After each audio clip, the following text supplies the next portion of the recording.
and welcome to Arm in Arm, a podcast for collection industry training brought to you by accountsrecovery.net and sponsored by TMAX, Dialer, and Communications. This podcast aims to talk about a very important component of building a successful collection agency, training, and continuing education. Over the years, I've heard a lot of great ideas from different people about training collectors, and I think everyone can learn something from hearing how others manage this important task. My name is Mike Gibb, and I run accountsrecovery.net, a news and information site for the collections and debt buying industries. This podcast is being sponsored by TMAX, Dialer, and Communications, a leader in the dialer service industry. TMAX's hosted auto dialer is an all-in-one virtual call center that is capable of working with both small and large call centers alike. They simply have a very simple CRM built into their hosted auto dialer that can help you manage and organize your contacts easily. TMAX Dialer also understands the importance of maximizing your time, efficiency, and your efforts. Joining me for this podcast today is Kelli Krueger, the Vice President of Organizational Development and Training for CBE Companies. Kelli has 22 years of experience in training and development and currently oversees all matters relating to employee development and engagement. Kelli's been with CBE on and off since 1996 and specializes in sales, persuasion, customer service, recovery, and management training. Her trainings focus on the development of human talent, utilizing the latest innovations in human performance technology. Kelli, thanks for joining me on the podcast today. You ready to get started? I am. Thanks for having me. Excellent. For this episode, you came up with a great idea. What is the most important skill necessary for success, and how do we build it? So in your mind, what is that most important skill? Well, I came up with that idea because as a trainer that's been in the industry for over 22 years, I actually get asked that question a lot. And when I'm asked that question, like what is the number one skill, the most important skill that's the key to success in the industry, what would it be? For me, I would give up every skill I have. I mean, every skill I've learned over the years. And if I could only be left with one, I would say influence, and like the power to influence and persuade others. I wouldn't even have to think twice about it.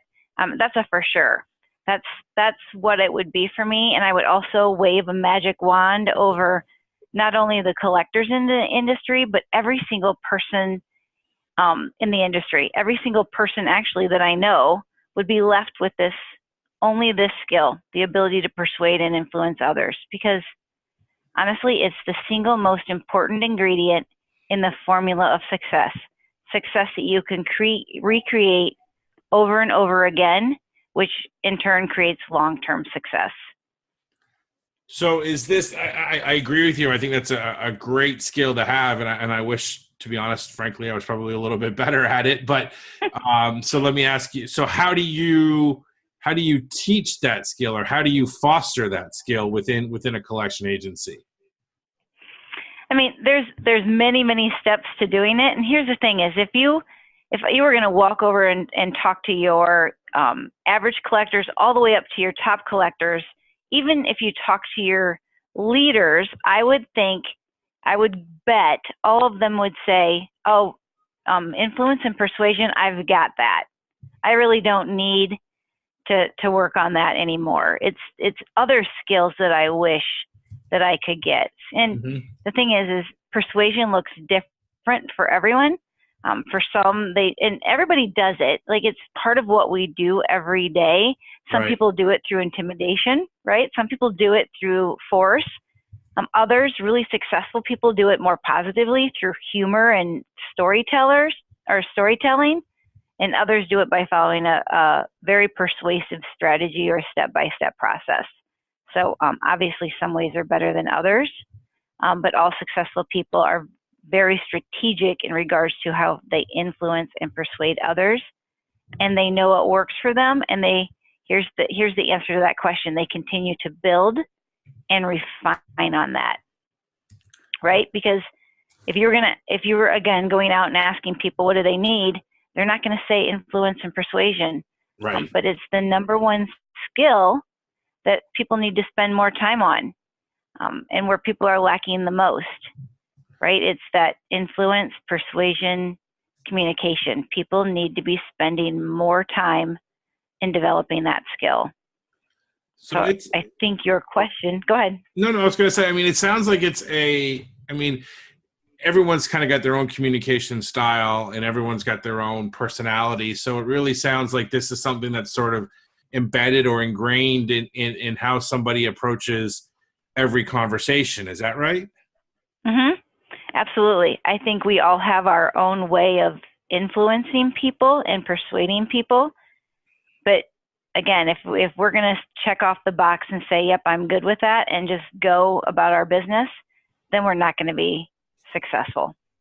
And life is going to be a little bit more bumpy for you.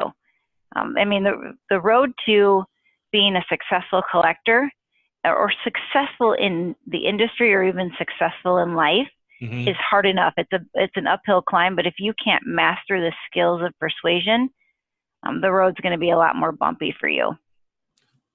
The different styles you mentioned before, is it possible for somebody to be good at more than one of them, or sort of based on an individual's personality, is it better to sort of cater to that, what I would call that strength because they've been doing it for so long? So that's what I love about this industry is in life, we're always persuading. So, I mean, from the moment you actually can speak words, you're persuading others to buy what you're selling, whether you're selling or trying to get people to buy your personality and to like you and spend more time with you, or if you're trying to get them to buy your ability, their ability to listen to you and take influence from you, right? When you're a kid, you're trying to persuade your parents to let you stay out later and change your curfew, or if you're a young child, to give you cookies, right? Sure. So we start this in the beginning of our lives, so I think we believe, because this is what we spend our time doing, that we're already good at it. And so people don't spend time doing it, spending time refining that process. So when you say, if people can be good in some areas and not in the others, I think that's where we need to really focus our time. So if you're really good at maybe influencing people with small balances to pay off their debt, then maybe don't spend all of your time refining that process, but look in the areas where you need to really work on your skills. So if you're just not really good at the high balances, then work on getting better at collecting on the high balances. Are there exercises or training that somebody can do to try and work on this? I mean, I know I've heard in the past someone just had an idea where they put their collectors or told their collectors to go to yard sales and try and negotiate as they were buying things at a yard sale, and just the more practice they could do, the better. Is that something you would recommend, or are there other tools that you can recommend for people to sort of help refine their persuasive and communication techniques? Yeah, I think remember, 7% of what we say is conveyed through words. 7. So, I mean, and telling someone to go to a yard sale probably isn't probably gonna get you what you want, and the words that you're saying aren't as impactful as how you say it and in the body language in which you say it in, right? Like, right. 7% of what you say is conveyed through words. Roughly 30, and studies are different, but they're roughly about 37% is conveyed through your tone of voice, and 56% of your communication is conveyed through your body language. All of it kind of ties back to the energy. How much energy are you putting into your communication? So, like, if you're communicating with someone, I need to feel something when you talk to me. I need to feel something when you're asking me to pay off my debt. I need to feel something about why I should change my behavior, or give you my checking account information, or give you my credit card information. Like, I need to feel your vision, and I need to feel your mission. And how you do that is through your tone of voice and your body language. How are you conveying that message, and what kind of energy are you giving it to me in? Right? Like, I walk the collection floor every day, and the most successful collectors that I see are sitting straight up in their seat, right? And they're engaged, they're looking at their computer, they're talking as if that person is sitting right in front of them instead of over the phone. So they're using their body language to show power and persuasion. They have energy in their communication. They're acting as if that person is the most important person in front of them right now, and everything else kind of disappears around them. So transferring that energy to people is what gets them to move and act. We can't, and again, you can't transfer what you yourself don't have. Like, I can't give energy and get someone to take action on paying their bill if I don't have the energy when I'm trying to persuade them to pay their bill. Right. So it's not just your words, it's or what's on your face or your body language. It's how do you feel about what you're trying to convince people to do. I mean, you have to really believe it yourself.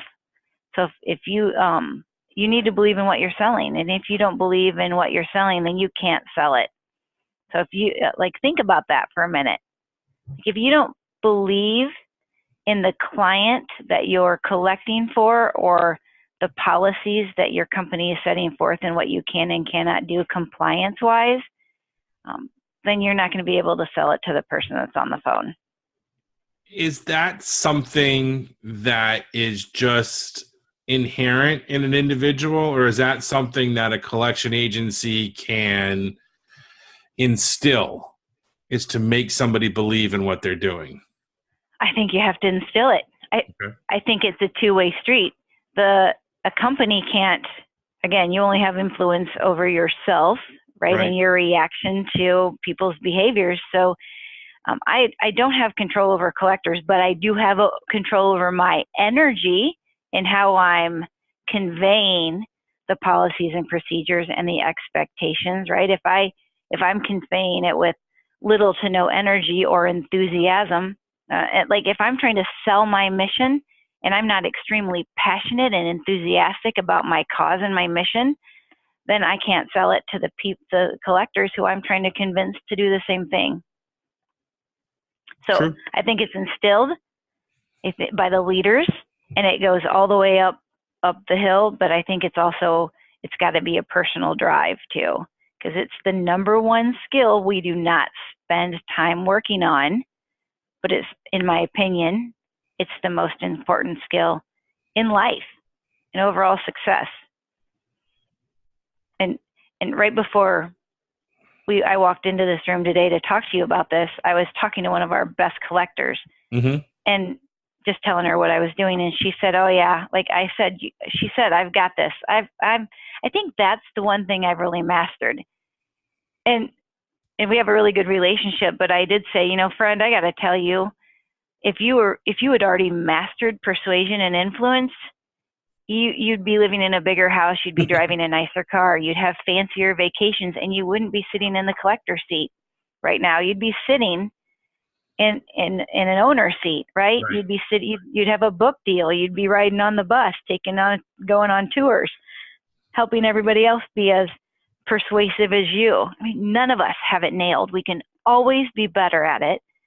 And as human beings, we need to really focus on refining our own skills instead of expecting someone else to help us with that. Right? I think that happens a lot of times is we know we need to be better at something, but I'm just going to count on my leader to give me those skills to be better. Sitting, taking ownership. As we start to wrap up our conversation today, are there any other resources that you would point people to kind of help them with this, with this important skill?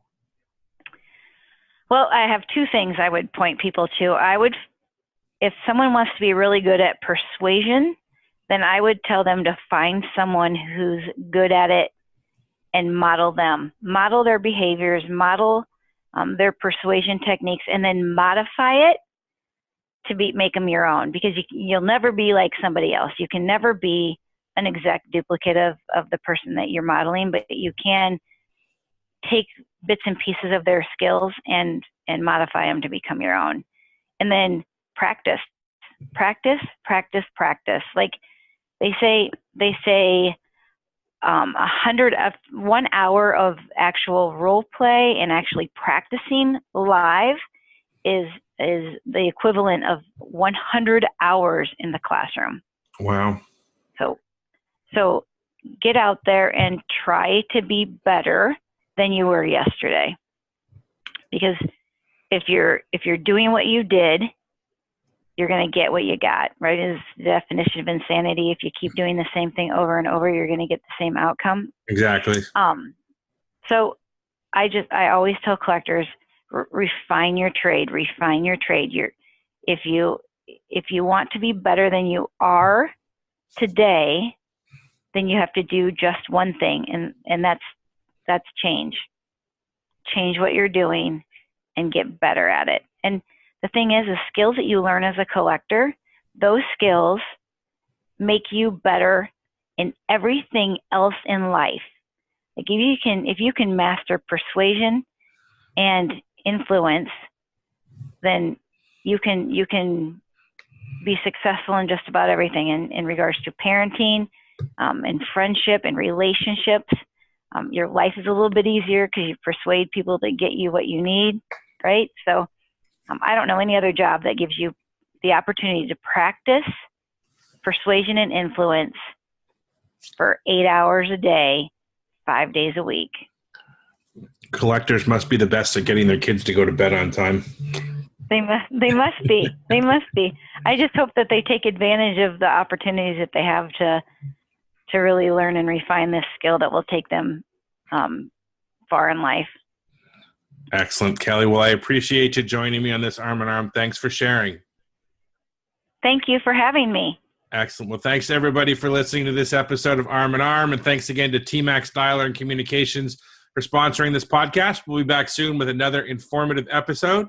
Until then, goodbye and good training.